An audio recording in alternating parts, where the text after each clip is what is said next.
अपने भाग्य के निर्माता आप खुद हैं। आपने यह लाइन तो जरूर सुनी होगी कि जीतना तब आवश्यक हो जाता है जब लड़ाई अपने आप से हो। यह कहानी भी कुछ ऐसी ही है। भारत का एक ऐसा युवक जिसने संघर्ष करके अपने आप पर जीत हासिल की। यह आपके भी जीवन की कहानी हो सकती है, क्योंकि इस कहानी में जो भाव निहित है वह एकदम सत्य है। यह अंधेरे से निकलकर उजाले की ओर बढ़ने की कहानी है। यह कहानी इस आशा को जगाती है कि आप परिस्थितियों के गुलाम नहीं है, नहीं, आप पर कोई जीत हासिल कर सकता है। आप अपने भाग्य के निर्माता एवं विधाता स्वयं हैं।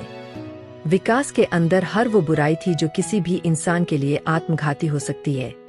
इसे भाग्य का दोष कहें या नियति का क्रूर मजाक, जो माता पिता बचपन में ही चल बसे। नाते रिश्तेदार महज नाम के लिए थे, जिसके कारण उसे कभी न अच्छा माहौल और न ही सही मार्गदर्शन मिला। विकास का कोई दोस्त भी नहीं था, अगर उसके साथ कोई था तो वह थी शराब, धूम्रपान, बुरी संगति जैसी बुरी लत। एक दिन विकास के युवा मन में ऐशो आराम से जीवन यापन करने का भी विचार आ गया, जिसके लिए इसने चोरी भी करना शुरू कर दिया। पर बुरे काम से किसी का भला हुआ है जो विकास का होगा। विकास को चोरी करने के जुर्म में जेल होगा। अब आप इस बात का अंदाजा तो लगा ही सकते हैं कि जेल का जीवन कैसा होता है। और इसी जेल के जीवन का असर विकास पर भी दिखने लगा। उसे अनिद्रा, सिरदर्द, कब्ज तथा कई मानसिक रोगों ने उसे अपने गिरफ्त में कर लिया। एक बार को उसे लगा कि यह सब समस्या खाने में गड़बड़ी की वजह से हो रही है, पर उसने इस बात को भी नजरअंदाज कर दिया। एक दिन विकास घूमते घामते जेल के बूचर खाने में पहुंचा। वहां पर उसने मरे हुए पशुओं की लाश को उल्टे लटका देख इस दृश्य से उसे बहुत गहरा झटका लगा और उसी दिन से उसने मांस भक्षण को त्यागने का संकल्प ले लिया।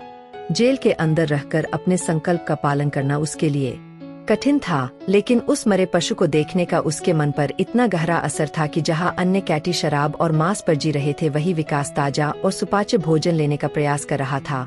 विकास जो कि अब ताजा और सुपाच्य आहार खा रहा था, इसका परिणाम धीरे धीरे उसके शरीर पर दिखने लगा था। स्वस्थ शरीर के साथ साथ उसका दिमाग भी सही दिशा की ओर संकेत दे रहा था।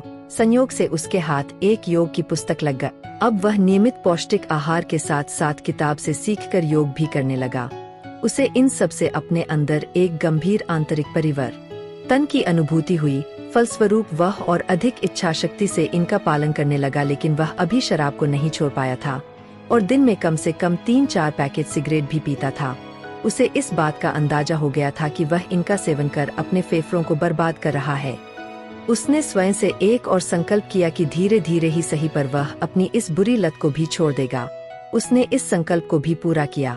शराब और सिगरेट जैसी बुरी लत छोड़ दी। शुरू में इसे छोड़ने में कठिनाइयां हुई, लेकिन उसने हार नहीं मानी और इस बुरी लत से छुटकारा पाने में सफल रहा।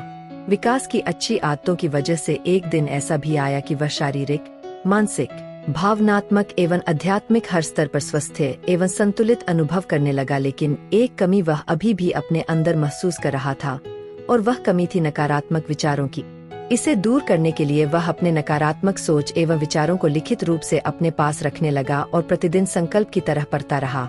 अपने सोच और विचारों को पढ़ने से उसे इस बात का एहसास हुआ कि उसके अंदर जो भी बुराइयां है, उनका जिम्मेदार तो वह स्वयं ही है। अपने जीवन में अब तक जो दूसरे व्यक्तियों से अन्याय अनुभव कर रहा था, वह सब गलत। इन सब बातों का एहसास होते ही उसे अपना जीवन बहुत सुखद लगने लगा और उसके मन में शांति की एक अद्भुत लहर दौड़ने लगी। पहली बार उसे यह प्रतीत हो रहा था कि बाह्य जगत का परिवर्तन आंतरिक विकास के अनुरूप ही होता है। विकास की सजा भी पूरी हो गई थी। उसे रिहा कर दिया गया, लेकिन उसे इस बात की अत्यधिक खुशी थी कि वह अपनी बुरी आदतों से आजाद हो चुका था। जीवन का अनुभव उससे कह रहा था, बाहरी स्वतंत्रता की अपेक्षा आंतरिक स्वतंत्रता अधिक मूल्यवान है। यह कहानी थी विकास की, लेकिन थोड़े बहुत बदलाव के साथ यह कहानी किसी के भी जीवन की हो सकती है। गलत परवरिश, बुरा संगति, दुर्भाग्यपूर्ण परिस्थितियों के दंश की मार से पीड़ित व्यक्ति दूसरों को दोष देने की बजाय इसकी पूरी जिम्मेदारी स्वयं पर ले, तो यकीन मानिए आपने पहली सीढ़ी ऐसे ही चढ़ ली। यही सोच आपको आत्म सुधार एवं निर्माण की बाकी सीढ़ी चढ़ने में भी मदद करेगा। यह सीढ़ी आप खुद चढ़कर मंजिल तक पहुँचेंगे, जिसमें आप अपने भाग्य के निर्माता खुद है कि उक्ति को चरितार्थ होते खुद देख सकेंगे। मित्रों, अगर आपको कहानी अच्छी लगी हो तो चैनल को लाइक, शेयर, सब्सक्राइब अवश्य करें।